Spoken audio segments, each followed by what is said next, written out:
Okay, so now we're going to make chocolate fudge. If you want to get out your chocolate fudge recipe, the first thing we're going to start with is 2 cups of cashews, and they're soaked. So you want to get raw organic cashews and just soak them in water for a couple hours. It just softens them a little bit. So we're going to actually make this in the food processor. So I'm going to move this here. Here. And I will take this lid off. Okay, so you want to put your cashews in the food processor.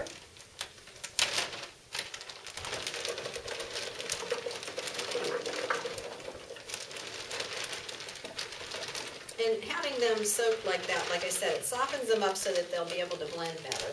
And even if you got little chunks of it in the fudge, it would be okay. If you like having some nuts in it. I hope everybody likes chocolate and nuts. Okay. The next thing we're going to put in is about 1/4 cup of the raw agave nectar. And I'm going to use that as the sweetener tonight in the fudge. You could use a different sweetener if you wanted to. I just didn't do the Lakanto in this one. I thought it would be better to use the agave. So we're going to put 1/4 cup in here.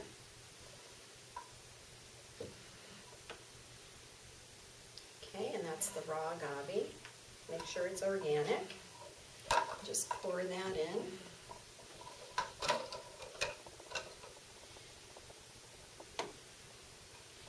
Okay. And since the agave is low glycemic, it won't shoot your blood sugar up, so that's a good thing. It won't be too sweet. All right, the next thing we want to do is 2 tablespoons of coconut oil. So I have extra virgin organic coconut oil, and I use this all the time, so I buy the bigger container. And we're going to use 2 tablespoons of that. Okay. Does anybody here use coconut oil? Good. I use it also to pop my popcorn with. Has anyone done that? Yeah, it's really good that way. Okay, so I put 1 tablespoon.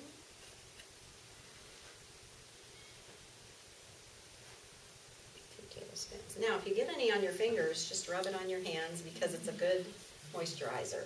Coconut oil is great and it has no chemicals in it, so that's the good thing. I actually use that instead of lotion a lot of times.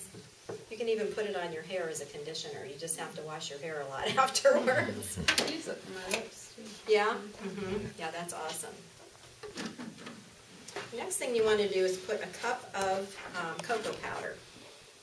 So we will I'm going to get one of these measuring cups, and I'm going to go back to the cocoa powder here. And you just want to use a good cocoa powder, some organic cocoa powder if you can. And if you have the raw cacao powder, that's even better.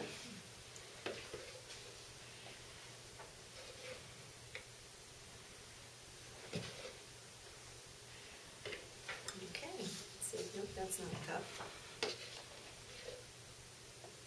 I do go through a lot of cocoa powder.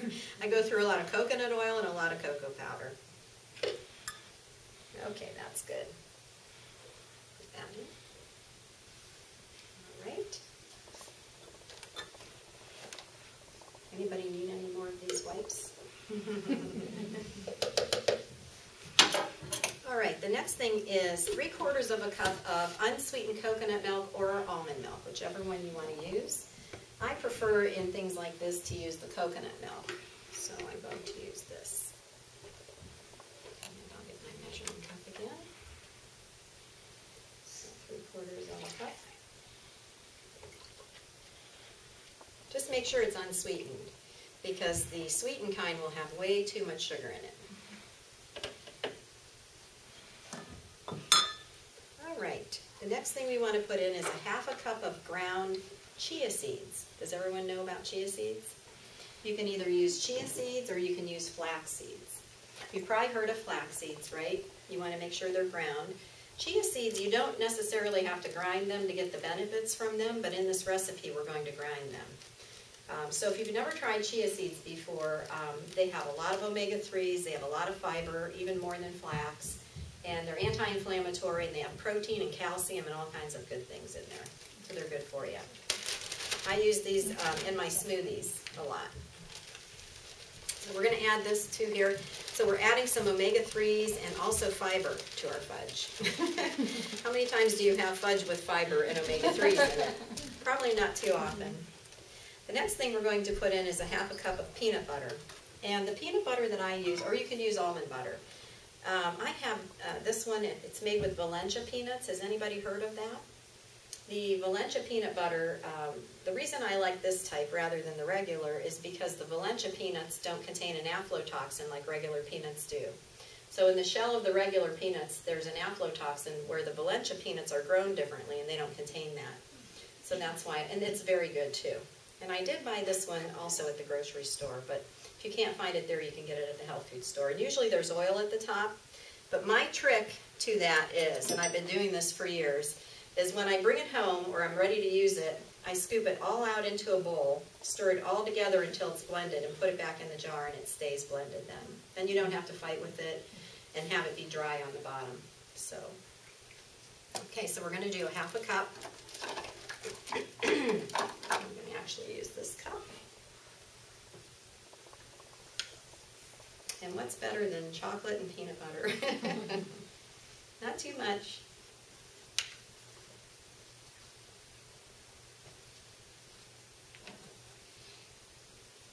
So, you know, almond butter would work. Also, cashew butter. Has anybody tried cashew butter? Yes, I have. Have you? Or hazelnut butter, you know, whatever you like. And also sunflower butter. Has anyone tried that? It's very good, isn't it? It's very good. I really like the sunflower butter. Okay, so we're going to put that in. There's a lot of different things in this fudge. So this is like a super fudge. If you have a piece of this in the middle of the day, it'll increase your energy and make you feel good.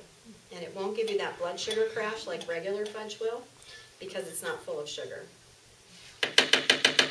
I think regular fudge is mostly sugar. It's pretty sweet. Okay, and I think that is it. We're going to blend it. Okay, and I'm going to turn this on and just blend it until it's blended.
Pretty good.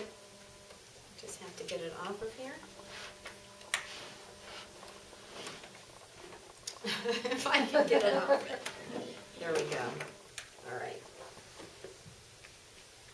Just get a spoon. And what you want to do is just get it all out into your pan. And it could be really any kind of, if you want to do a square container, like a 8x8 container, or however, whatever container you want to use. Put all the fudge in.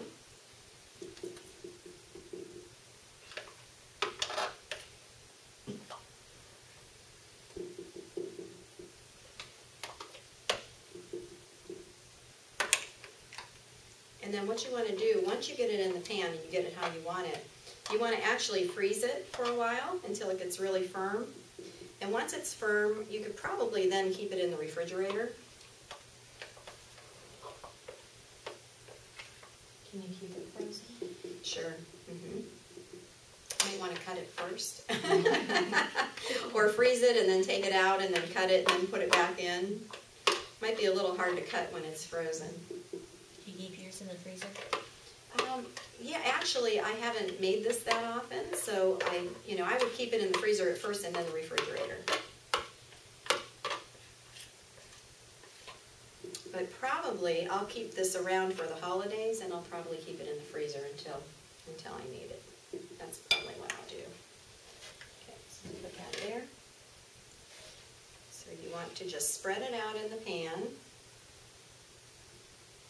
just like that, and then stick it in the freezer.